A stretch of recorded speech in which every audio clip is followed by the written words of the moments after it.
সাংসদ তহবিল থেকে বরাদ্দ অর্থে ঢালাই রাস্তা নির্মাণ হয়েছে। মঙ্গলবার তার উদ্বোধন করলেন মেদিনীপুর লোকসভা কেন্দ্রের প্রাক্তন সাংসদ দিলীপ ঘোষ। এদিন দাঁতন 1 নম্বর ব্লক তথা কেশিয়ারি বিধানসভার অন্তর্গত চাউলিয়া এলাকায় এই রাস্তা নির্মিত হয়েছে। জানা গেছে 2024-25 অর্থবর্ষে সাংসদ তহবিল থেকে 3 লক্ষ টাকা বরাদ্দ করেছিলেন দিলীপ ঘোষ। দাঁতন 1 নম্বর পঞ্চায়েত সমিতির পক্ষ থেকে রাস্তাটি রূপায়ণ করা হয়েছে।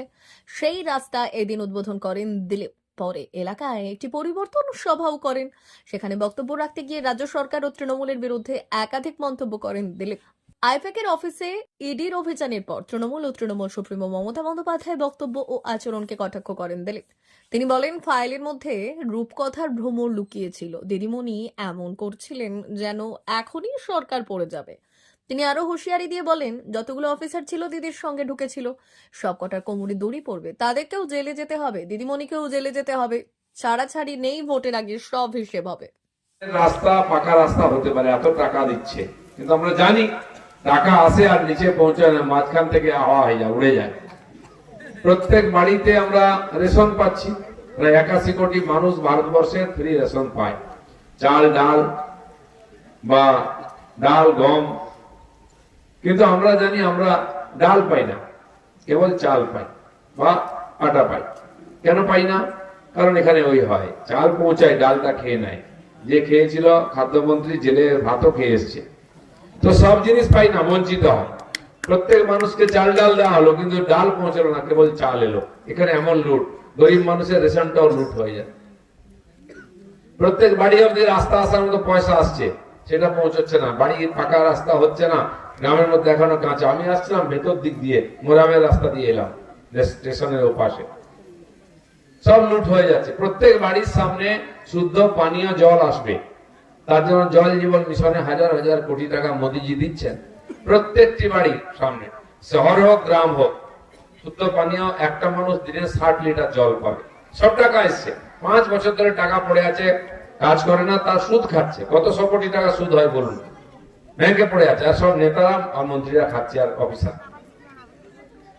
শহরে সব বাড়িতে জল নেই, আর গ্রামে পাবে কোথায়? এখনো টিউবওয়েল, কোথাও কোথাও পুকুরের জল, নদীর জল, এই করে আমাদের বেঁচে থাকতে হয়। 1 মাস 2 মাস পরে আবার জলের ক্রাইসিস শুরু হয়ে যাবে, শুকিয়ে গেলে। সব রাস্তায় বিদ্যুতের আলো জ্বলা উচিত। এখন দেখুন দিনের বেলা জ্বলছে, রাত্রেবেলা জ্বলে না। নাই বলে আমাদেরকে সোলার লাইট লাগাতে হয়েছে। আমি বিভিন্ন কোম্পানিকে ধরে নিয়ে এসে 250-300 গ্রামে আমাদের এই এলাকায় লাগিয়েছিলাম সোলার লাইট, কিন্তু সেটা মেনটেনেন্স হয় না, মাঝে মধ্যে ঠিকঠাক করতে হয়। কে করবে? আর পঞ্চায়েত করে না। অনেক জায়গায় সোলার পাম্প লাগিয়েছি, বিদ্যুতে পঞ্চায়েত আমাদের নয়, বলছে আমরা বিদ্যুৎ দেবো না, ভ্যান তার বিল দেবো না, তাহলে চলবে কি করে? তো আমি বললাম সোলার লাগাও, সোলার প্যানেলে কারেন্ট হবে, তাতে পাম্প চলবে, জল আসবে, লাইট জ্বলবে। তাছাড়াও সব জায়গায় তো আর সোলার হয় না, তো তাই যে চিন্তা আনতে হয়। বিদ্যুৎ দিয়েও পাম্প লাগিয়েছি, তো 100টা বাড়ি পর্যন্ত জল যায়। কেশিয়ারির হাটে বিভিন্ন জায়গায় লাগিয়েছি, শুকনো জায়গা আমাদের এখানে জলের সমস্যা। তো এটা এমপি হিসাবে আমি থেকেছি, করেছি, কিন্তু রাজ্য সরকারকে যে টাকা দিচ্ছে, ডিএম এর কাছে টাকা আসছে, সেটা যাচ্ছে কোথায়? জল, বিদ্যুৎ, রাস্তা, ড্রেন সব হওয়া উচিত। স্কুল ভেঙে পড়ছে, ছাদ হয় না, টাকা কোথায় যাচ্ছে? সব লুট হয়ে যাচ্ছে। 100 দিনের কাজের টাকা লুট হয়ে যাচ্ছে। 100 দিনের কাজ এখন 125 দিন করেছে কেন্দ্র সরকার, যে 100 দিনে হচ্ছে না, কাজ নেই লোকের কাছে, 125 দিন কাজ দিতে হবে। আর বিরোধিতা করছেন মমতা ব্যানার্জি, এদিকে বলছে পয়সা দেয় না। কেন্দ্র বলছে নিশ্চয়ই পয়সা দেবো, 60 ভাগ আমরা দেবো, 40 ভাগ তোমরা দাও। তখন না, উনি তো খাওয়ার জন্য বসে আছেন, দেওয়ার জন্য থোড়াই না।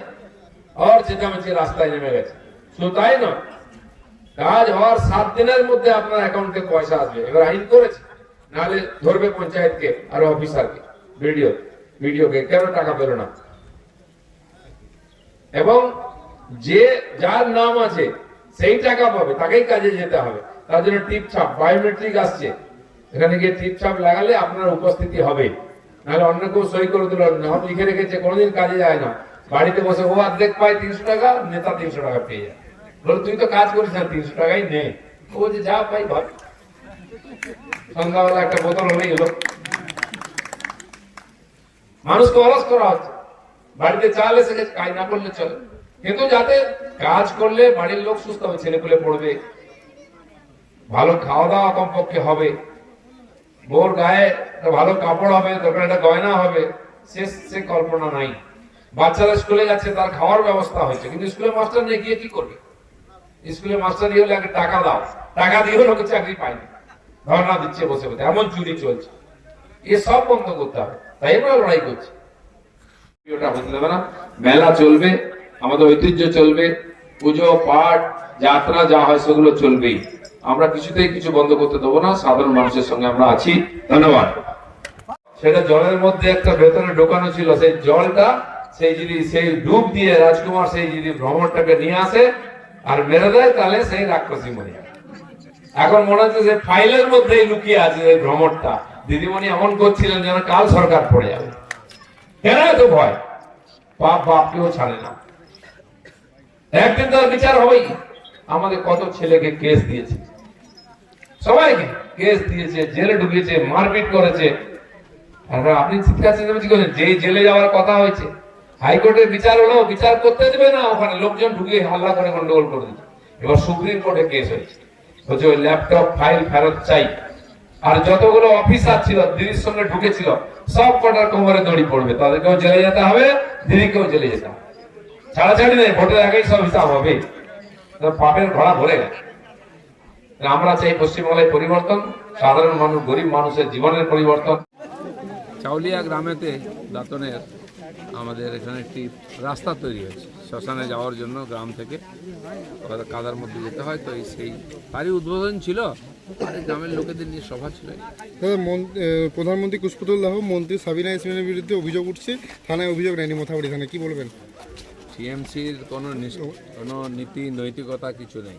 রাষ্ট্রপতি, প্রধানমন্ত্রী, গৃহমন্ত্রীকে অপমান করে, রাজ্যপালকে অপমান করে, তার কাছ থেকে কী আশা করবে? আর পুলিশের কোমরের জোর নেই, ওদের মন্ত্রীর বিরুদ্ধে কোনো এফআইআর নেই।